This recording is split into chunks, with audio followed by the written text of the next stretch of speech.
여의도메이션 구독자 여러분 안녕하십니까, 박정호입니다. 오늘은 제가 존경하는 업계 고수분 한 분을 모셨습니다. 저도 이제 본의 아니게 유튜브 활동하면서 또 방송 활동하면서 많은 각계각층의 전문가분들을 볼 수 있게 된 기회가 있습니다. 저에게도 참 공부 많이 되고 좋은 기회였는데요. 그중에 제가 진짜 손에 꼽히는 몇 분들, 제가 진짜 의존하고 많이 묻는 최절정 고수분이 있습니다. 벌써 옆에서 굉장히 부끄러워하고 계신데요.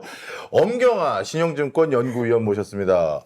위원님 안녕하세요. 아유, 오래간만입니다. 네, 저희 스튜디오에 이렇게 직접 와주시고 다시 한번 감사드립니다. 네. 자, 책 제목이 반드시 돈이 되는 조선주 투자의 법칙.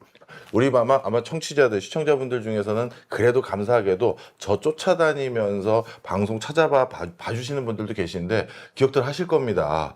오마이뉴스 제가 진행할 때 우리 엄 의원님 오실 때마다 이제 3만 원 가나요? 4만 원 가나요? 하면서 같이 재미있게 투자했던 기억이 아주 새록새록 나는데요. 바로 그 조선주 앞으로 어떻게 되는지, 그리고 이 책엔 어떤 또 비법들이 숨어 있는지 한 번씩 여쭤보겠습니다. 자, 그냥 결론부터 여쭤보겠습니다. 조선주 지금 들어가기에는 너무 많이 오는 거 아닌가요? 더 볼 거 없을 때는 그 얘기를 하는 게 맞아요. 네. 저희가 항상 업황이 좋은 건 아니니까. 그렇죠. 근데 제가 20년간 지켜본 현재 그 지식과 경험을 바탕으로 봤을 때 아직 남아있는 게 좀 더 많아서 지금 내리기에는 조금 아쉽지 않나라고 생각하고 있습니다. 자, 그러면 남아있는 게 많다라고 생각한 여러 가지 근거들이 있을 거 아니겠습니까? 몇 개 좀 찝어주세요. 일단 기본적으로 지금 왜 배가 필요한가에 대한 그 질문의 이유 자체가 옛날이랑 다른 결이에요. 그래서 원래는 해운 운임 오르면 3년 뒤에 더 많이 벌려고 저희가 투자하고 경쟁사보다 하나라도 더 날르려고 투자하고 이런 것이 다였다라고 보면 네. 그런 것들은 사실 사이클이 3년 이상을 이어가기 굉장히 어렵습니다. 네. 기본적으로 3년 정도면 기존에 투자했던 선박이 쏟아져 나오니까 업황이 반드시 좀 꺼지는 그런 패턴을 많이 유지를 했었는데요. 지금은 이제 선박의 운임과 상관없이 기존에 지금 깔려 있는 지구상에 돌아다니고 있는 배들이 다 온전하게 3년 뒤, 5년 뒤, 8년 뒤에 일을 할 수 있을 만한 상황이 아니에요. 왜냐하면 규제가 대단히 강화가 되고 있는 상태이기 때문에.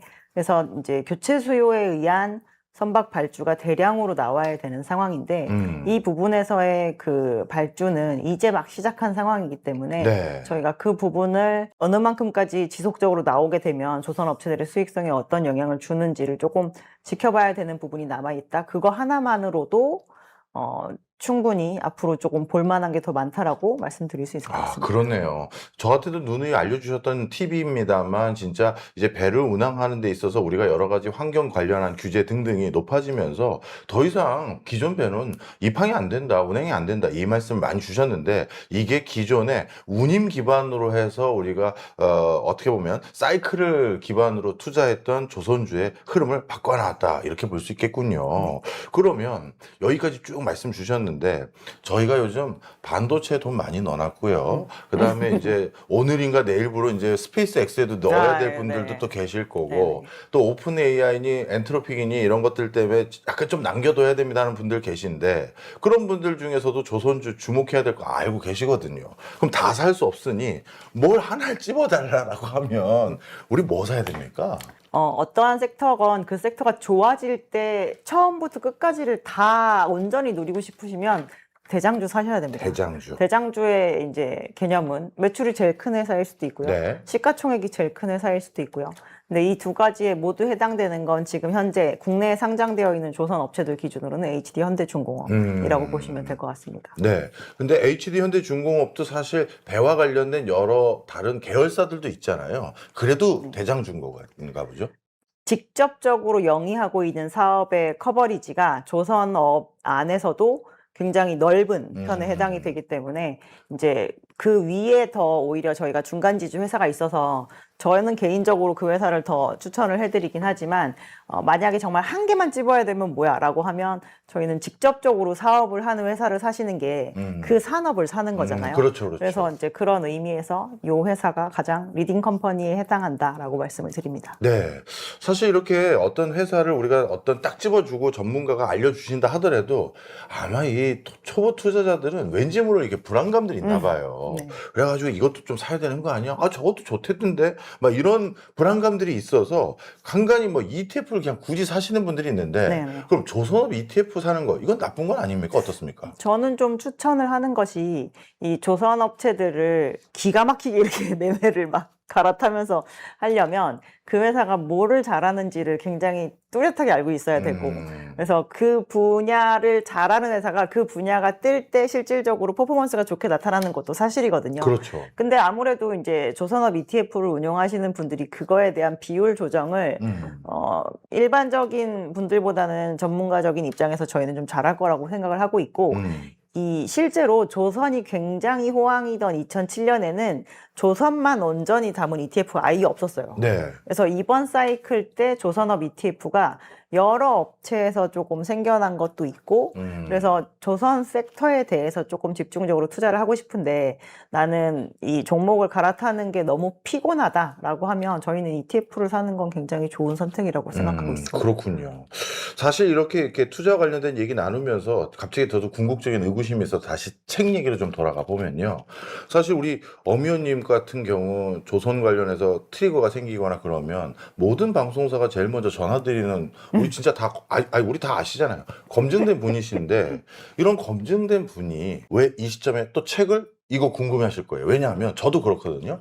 이제 이 바닥에도 시내로 막 커가는 사람도 솔직히 있고 이미 한 시대를 풍미해서 거의 반열에 딱 올라서 쭉 유지하는 분도 계신데 그분들이 각각 책을 내는 이유가 좀 다르지 않습니까? 시내는 저라는 사람이 있어요라고 좀 알리려고 내시는 분도 계시고 그리고 이런 새로운 섹터에 대해서 주목하세요라고 알리는 분도 계시고 한 시대를 풍미했던 분은 이제 내가 한번 정리 한번 해보려고 해 이런 느낌으로 내시는 책도 있더라고요. 근데 엄의원님 같은 경우는 아직도 앙성하게 활동하시고 뭐 굳이 뭘 자신을 증명할 필요가 없는데 굳이 왜 이 시점에 투자주 책을 내셨는지 궁금합니다.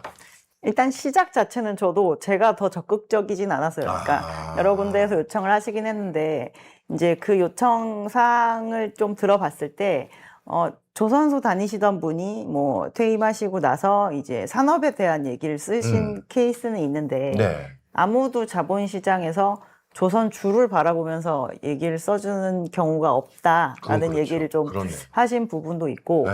제가 이제 이 증권사에 20년 정도를 근무를 하면서 느꼈던 것 중에 하나가 생각보다 본인이 사신 그 주식, 그 기업이 무슨 일 하고 있는지 잘 모르시는 경우가 굉장히 그런 거 많으세요. 많아요. 예. 예. 근데 저는 그게 조금 저 개인적으로 굉장히 안타깝거든요. 적어도 뭐 하는 회사인지는 알고 알고 예. 투자했으면 좋겠다는 마음이 강해서 이제 예. 정말로 그 시장에서 딱 궁금해하는 것. 근데 우리나라가 조선 제일 잘한다며 네. 그러면 한국에 있는 투자자들 입장에서는 사실 반도체 잘하는데 반도체 상장사가 있잖아요. 한국 네. 시장에는. 네. 그럼 투자자 입장에서는 저는 굉장히 좀 유리한 포지션이라고 생각하거든요. 네. 근데 한국이 조선도 그렇게 잘한다고 하는데 그리고 심지어 한국은 주요 업체가 대부분 상장사입니다. 이것도 예. 굉장히 특이한 구조긴 한데 그러면 우리나라에 있는 투자자의 입장에서 조금 유리하게 조선주를 투자하려면 아셔야 될 텐데 사실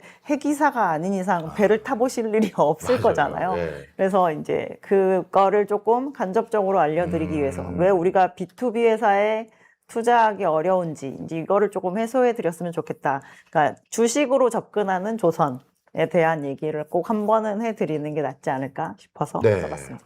저도 사실 개인적으로 조선주에 대해서 공부를 많이 해보려고 애널리스트들 보고서도 많이 읽어보고 저희 서고 보면 뭐 한국의 중화공업 역사 책부터 조선 책들이 생각보다 많아요. 근데 제가 그렇게 했던 이유가 여러분 왜 그러냐면요. 이게 정말 사이클이 분명한 산업이다 보니까 몇 번의 저도 사회생활 하기 시작한 뒤부터 조선업 대호황들이 몇 번 있었고 그때마다 저도 운 좋게 올라타서 적지 않은 수익을 가져다 준 우리나라의 대표 산업 섹터입니다. 우리나라에 반도체만 있는 게 아니거든요. 그래서 언젠가 사람들이 많이 이 조선이라는 섹터에서도 좀 투자해서 재미도 보고 또 나름대로 성과를 내실 수 있었으면 참 좋겠다 생각을 하고 있었는데 이 책이 저는 바이블이 됐으면 하는 바람이 있습니다. 다른 게 아니라 우리 개인 투자자들이 좀 주머니가 두툼해질 수 있도록요. 자, 그런 관점에서 다시 질문 좀 이어가 보면요. 조선소보다 사실 어떨 때는 저한테도 그러셨지만 기자재 관련한 회사를 추천해 주셨거든요. 그때 우리 오마이TV에서 같이 방송했을 때도 교수님이 만약에 하나 더 사시려면 저는 HD 현대마린 엔진 추천드리고 싶어요 해서 야 그거 저한테 추천하셨을 때가 22,000원인가 25,000원대였는데 18,000원, 18,000원. 근데 그때 바로 못 사고 제가 그 뒤에 샀거든요. 네네. 그래서 2만 얼마쯤 이렇게 사서 제가 들고 있다가 4만 원쯤 됐을 때 파셨어요. 그래서 일부는 제가 수익 실현 했고요. 나머지 더 들고 가려고 했는데 세상에 그게 8만 원도 넘고 막 10만 원도 이랬었습니다. 넘고. 예. 그래서 저도 기자재주도 야 이렇게 쏠쏠하네. 그때 확실히 또 눈을 떴거든요. 자, 엔진 만드는 회사 이런 기자재주는 왜 쳐다봐야 됩니까? 절대 조선소 혼자 만들지 않아요.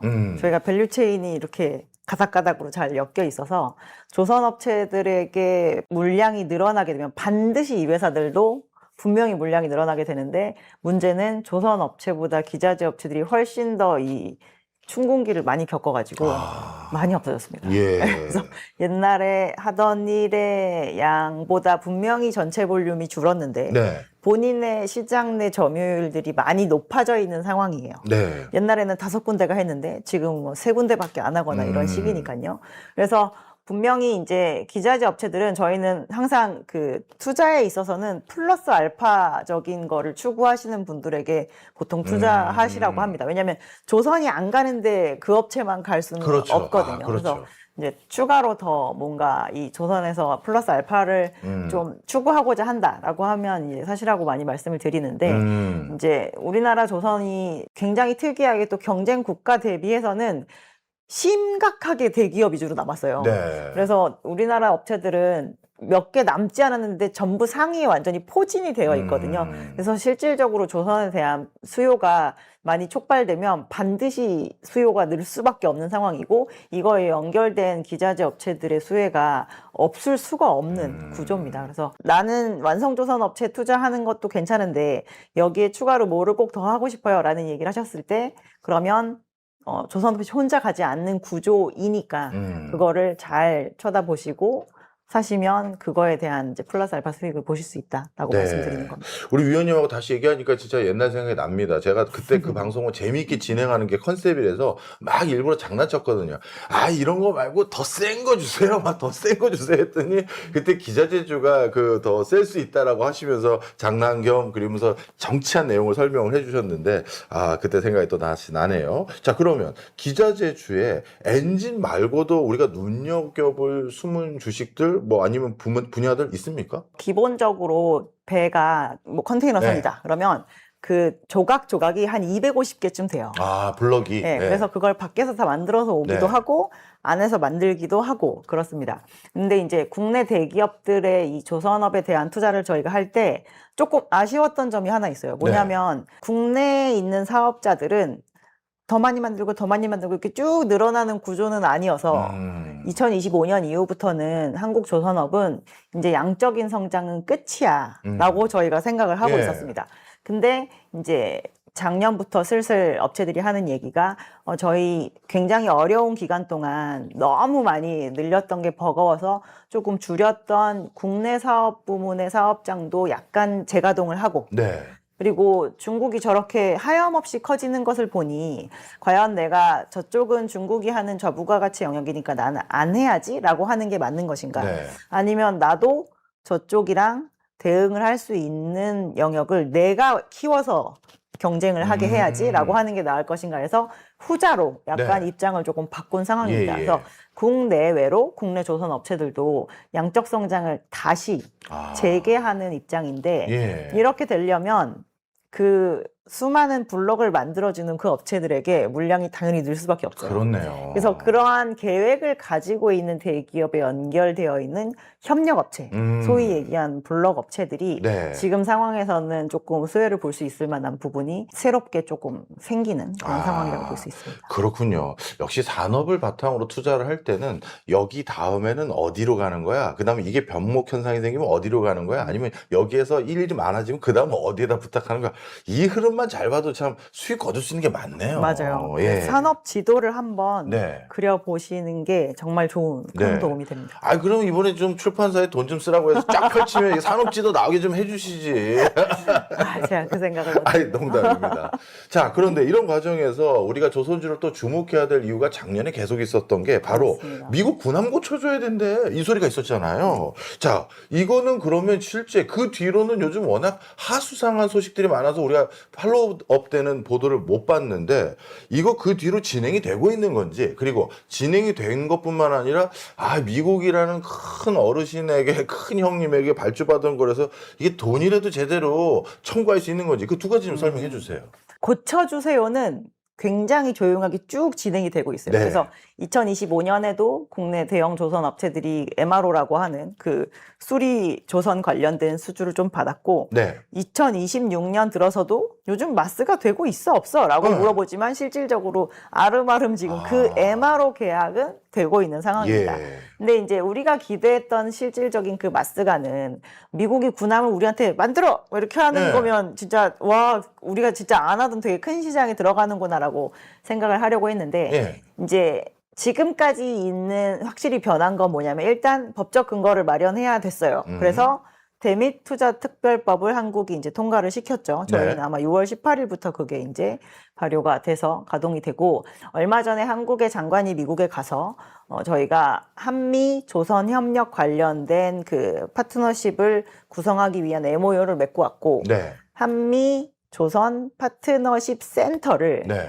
2026년 하반기에 저희가 워싱턴 DC에 세우기로 했습니다. 오. 그래서 이제 행정적인 부분, 그리고 네. 법적인 부분, 그리고 이제 뭐 펀드를 어떻게 조성해서 어떻게 해야 된다라는 그 틀이 네. 마련되는데 거의 최근까지 한 1년 정도의 시간이 걸린 것으로 보이고 있고요. 네. 저희 이제 중심 센터가 생기게 되면 그분은 좀 진행이 될 텐데, 요즘에 이제 말씀하신 것처럼 노이즈가 조금 있긴 합니다. 네. 작년까지만 해도 연중에는 뭐 선박법이라는 것 좀 이렇게 해서 뭐 동맹국에서도 좀 만들고 막 이렇게 해주세요. 네. 라고 발의하면 연말 돼서 폐기되고, 예. 또 그 전에도 연중에 한 번 이렇게 발의하면 또 연말 돼서 폐기하고 이렇게 끝나기를 반복을 했는데, 네. 최근에는 이 의회에서 나온 얘기가 그래도 바깥에서 만들면 안 되지라고 하는 얘기가 조금 나와 있는 상황이긴 하지만 예. 현실적으로 미국이 지금 안에서 뭐 인력을 키워내서 그리고 인프라를 다시 리빌딩 해가지고 군함을 만드는 거는 불가능하다라고 저는 생각하거든요. 그래서 이거에 굳이 끌려가지 않고 이제 시간은 한국 쪽의 편에 있기 때문에 예, 저희는 기다리면 분명히 그 부분에 대한 거는 해결이 될 수 있을 거라고 생각을 하고 있고요. 지금 현재 상황에서도 미국이 얘기를 하거든요. 한 3분의 1이 수리 중이래요. 전체 군함 중에. 네. 근데 심지어 그 수리마저도 갔다가 제때 안 와요. 네. 그럼 저희가 작전을 수행을 하는데 굉장히 차질이 많이 그렇겠죠. 생기잖아요. 네. 그리고 지금 현재 미국이 2030년까지 계속 추가적인 투자를 하면서 막 발주를 해도 네. 절대적인 군함 수는 줄어드는 걸로 계획이 되어 있습니다. 왜냐하면 퇴역 속도가 나오는 속도보다 훨씬 빨라서. 네. 근데 이거를 만약에 더 미룬다라고 하면 지금 그 차나도 모자라다고 얘기를 하고 있는 그 군함 수가 더 줄어들 수 있는 부분이기 때문에 저희가 급하게 생각할 필요는 저희는 없다라고 생각하고 있습니다. 그렇군요. 그런 과정에서 제가 저희 라디오 프로그램에 나와 주셨을 때 제가 한번 물어왔던 질문이 있었습니다. 위원님, 뭐 중국에게 미국이 배를 맡기거나 아니면 미국과 같은 서방 진영에서 중국에게 발주를 의미 있는 선박들을 많이 할 것 같진 않은데, 그래도 우리 바로 밑에 있는 일본도 조선업 다시 살려보겠다고 전열을 가다듬는 여러 가지 소식들이 있던데 일본은 어떤가요? 했더니 그때 저한테 그래 주셨거든요. 일본은 큰 걱정하지 마세요. 걔네들은 걱정 안 해도 됩니다. 자, 그러면 이런 시간만 기다리고 나면 고스란히 우리 쪽으로 흘러온다, 이렇게 봐도 되는 거죠? 심지어 이제 1, 2, 3등 중에 이제 3등의 존재감이 너무 없어져서 그때 말씀드리고 나서 좀 더 심해졌어요. 그래서 2026년 들어서의 그 일본의 수주 점유율은 그래도 재작년에 한 8%, 작년에 한 6%, 이러더니 지금 1%대 이야. 빠져들어 있는 상황이거든요. 2025년 11월부터 이 발주 시장이 다시 굉장히 활기를 띠기 시작했습니다. 그래서 요즘에 금감원 정자공시 들어가 보시면 국내 이제 빅3사라고 하는 데들이 매일매일 돌아가면서 이쪽에서 수주 공시하고 저쪽에서 네. 수주 공시하고 막 계약이 굉장히 자주 되고 있는데, 일본이 오히려 시장이 활발해지기 시작하니까 올해 너무 조용해요. 그래서 그 6개월이 조금 덜 된 정도 수준에서 한 1200척 정도 발주가 됐거든요. 근데 아마 일본이 제가 기억하기로 5개월 동안 수주한 게 16척인 거예요. 이야. 그래서 너무 적고, 근데 이제 요즘에 이제 보면은 왜 이렇게까지 됐을까? 원래 예. 그냥 본인들이 잘하던 것만 하는 컨셉을 유지를 하고 있어서 그 10% 간당간당을 잘 지키고 있었거든요. 네. 근데 중국도 왜 보면 아주 상단에 있는 업체들의 수주 잔고가 꽤 찼습니다. 네. 그래서 요즘에 선박시장의 블루오션이 뭐냐면 중국의 한 중간 사이즈쯤 되는 조선소랑 네. 해외에 있는 중간 사이즈쯤 되는 선주사를 연결해주는 그 브로커리지 영업이 그렇게 잘 된다고 하더라고요. 예.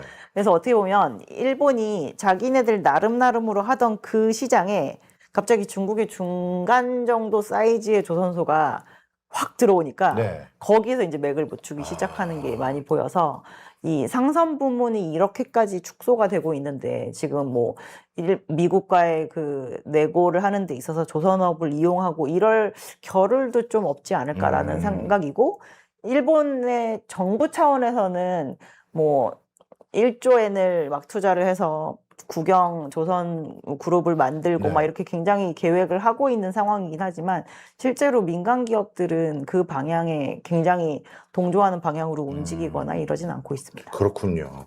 어떻게 보면 그때 저한테 말씀 주셨던 예측이 맞아가고 있는 흐름이네요. 자, 그런데 최근 들리는 또 소식은 이게 조선회사에 웬 AI 이런 소식까지 들립니다. 뭐 여러 가지 제가 들은 걸로는 뭐 오늘 오신다고 해서 여쭤봐야지 생각한 게 뭐 엔진을 가지고 AI 데이터 센터 뭐 제가 상상할 수 없는 이상한 얘기가 들리는데 이거 좀 설명 좀 해주세요. 조선소와 AI 데이터 센터 이게 무슨 관계입니까?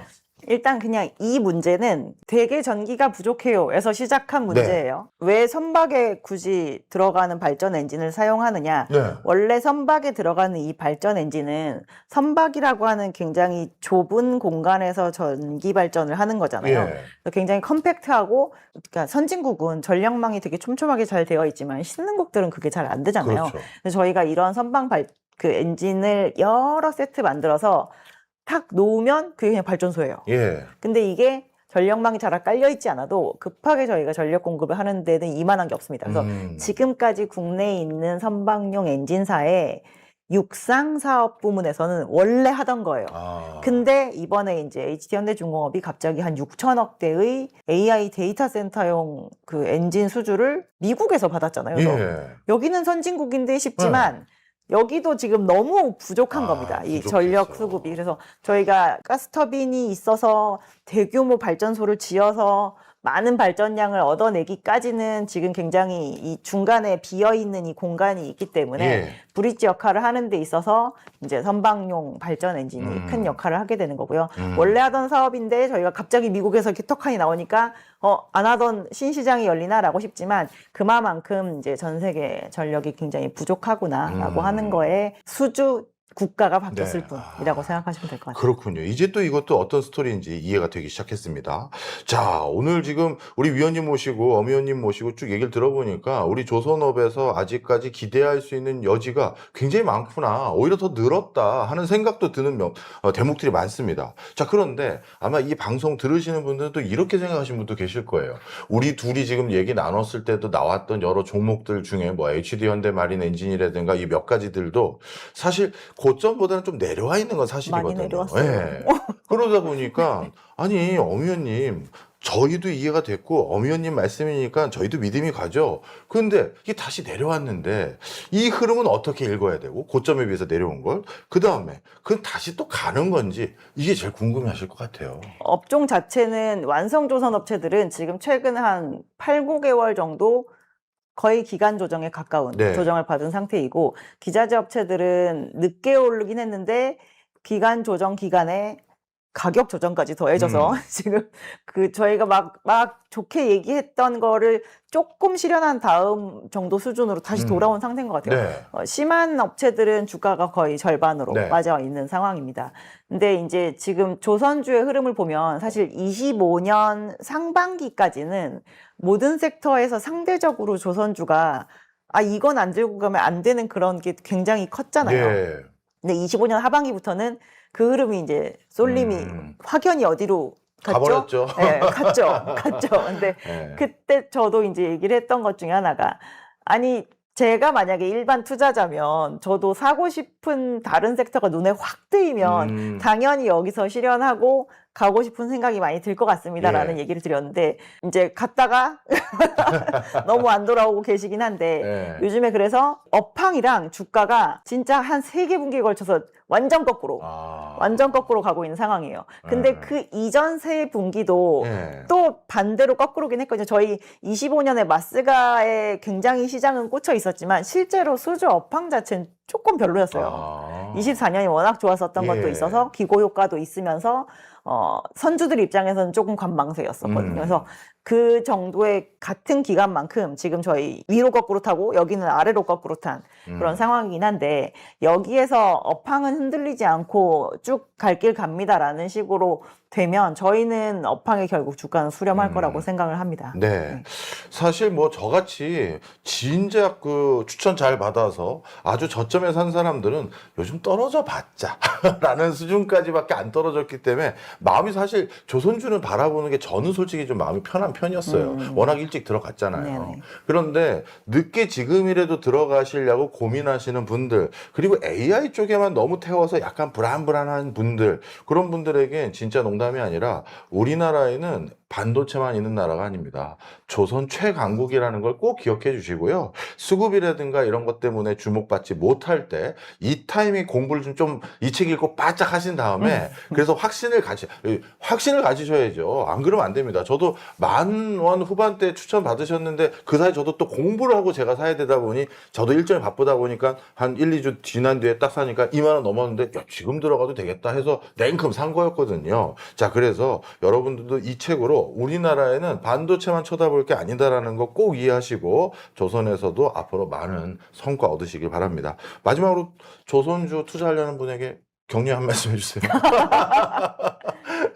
네, 여러분. 저는 많은 분들이 조선주를 투자를 해서 조금 좋은 성과를 냈으면 좋겠고요. 제가 그 책에 쓴 문구 중에 하나가 네. 한국의 투자자라면 네. 조선주에 대한 투자를 좀 잘 했으면 좋겠다라는 그 문장이 있거든요. 그래서 네. 조선에서도 많은 성과를 받으셨으면 좋겠고, 저는 반드시 사이클이 꺼질 때 절대 도망가지 않고 꼭 말씀드리고 사라지도록 하겠습니다. 알겠습니다. 그게 또 우리 엄의원님 방송을 간간히 챙겨봐야 될 중요한 이유죠. 오늘 하여튼 이렇게 바쁘신 시간 중에도 나와주셔서 감사하고요. 이 조선도 투자의 법칙은 참 희소한 책이다 보니까 많은 분들이 많이 읽어주셨으면 하는 바람입니다. 책 대박 나시고요. 네. 감사합니다. 네, 고맙습니다.